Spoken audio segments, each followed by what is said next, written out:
সালামি কত টাকার প্ল্যান রয়েছে এরকম কিছু না। আমি হচ্ছে প্রত্যেকবারই ভাবি যে সালামি হয়তো পাবো না, কিন্তু শেষে অনেক সালামি পাই। এবার হচ্ছে আমি আসলে একটু কনফিউজড যে ঈদে গ্রামে যেতে পারবো কি পারবো না। যদি যেতে পারি তাহলে সালামি অনেক পাবো, আর যদি যেতে না পারি তাহলে আব্বু থেকেই পাবো, আর কারো কাছ থেকে হয়তো পাবো না। এবার ঈদে বেশি কিছু কেনা হয় নাই আসলে, আমার জন্য একটাই ড্রেস নেওয়া হয়েছে আর একটা জুতা নেওয়া হয়েছে।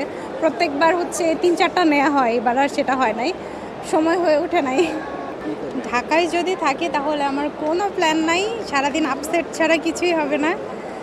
আর যদি যাই তাহলে তো হচ্ছে আমরা আসলে ঘুরতে বের হই না, কিন্তু পরিবারকে অনেক সময় দেওয়া হয়।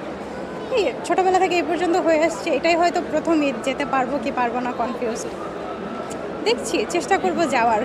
কিছু পার্সোনাল রিজন, তাছাড়া হচ্ছে আমাদের এই যে প্রজেক্টটা করছি বিকাশের, এটা চাঁদ রাতে শেষ হবে, তো আমাদের অফিস আওয়ার হচ্ছে রাত 10টা পর্যন্ত। এরপরে গ্রামে যাওয়ার সময় থাকে না আসলে, গেলে হয়তো ঈদের দিন সকালে যেতে পারবো।